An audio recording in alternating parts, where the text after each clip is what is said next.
Question 19. A student builds two electrical circuits. Each circuit uses identical cells and identical fixed resistors. Here they are. Part A. Explain why circuit A has a lower total resistance than circuit B. This question looks at comparing combinations of resistors. All of our resistors have the same resistance, but when they're combined in different ways, the current is either split, like in this circuit, or the current goes through both resistors. Circuit A has the resistors in parallel, so current is shared between them. Total resistance is no greater than one resistor. For resistors in parallel, the total resistance would be no greater than the smallest resistor, but in this case all of our resistors are identical, so it's the total resistance of this circuit is no greater than one resistor. And circuit B has one path for the current. Current has to go through both resistors, so both the resistors affect our current.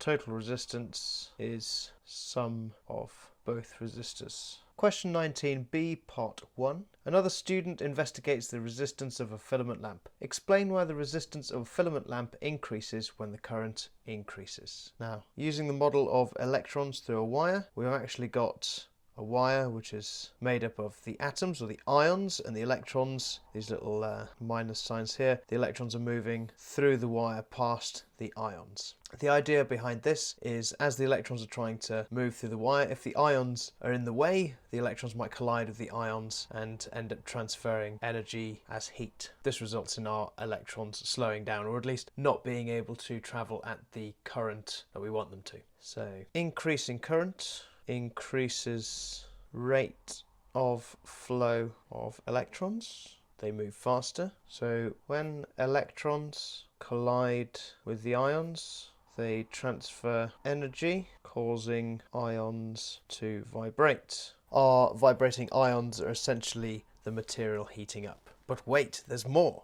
As the ions are vibrating more, electrons will collide more frequently as they're trying to pass through this gauntlet, and therefore it's harder for current to flow.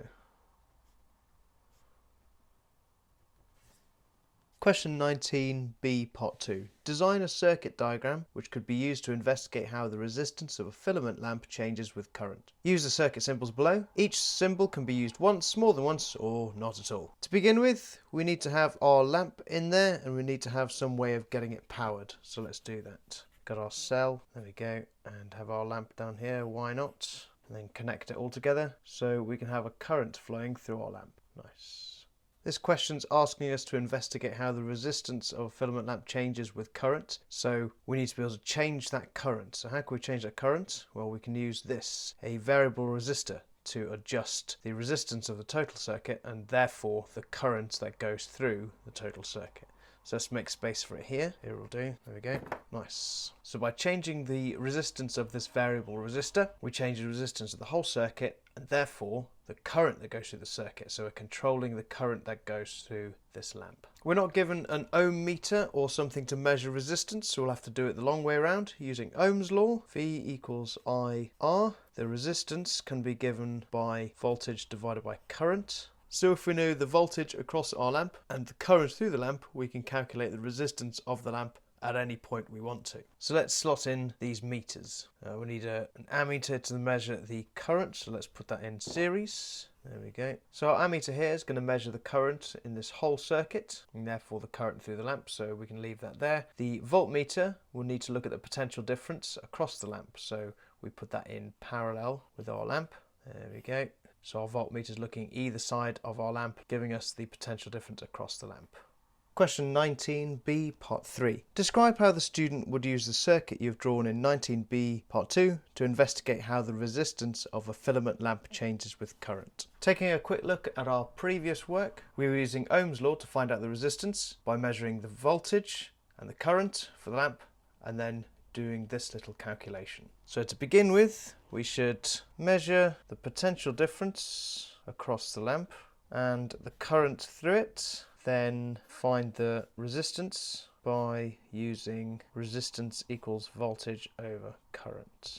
So we calculate our resistance. Next up, we need to change the current through the lamp by adjusting the variable resistor. And to ensure we do a good job of this, do this to record at least, let's say, 5 sets of data. That way we can get 5 sets of voltages and currents and therefore get 5 different readings for resistance. Lastly, if we're going to investigate how the resistance of a filament lamp changes with current, we need to have a look at how the resistance changes with current. Luckily, in order to measure the resistance of our lamp, we've got a load of voltage and current readings, and at the same time we've got a load of current readings too. So let's make a nice graph out of that.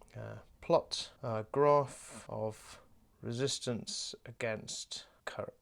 You can also plot a graph of potential difference against current as a means by investigating the resistance, but seeing as we went to the trouble of calculating a load of resistance values, we might as well plot those on a graph. There we go.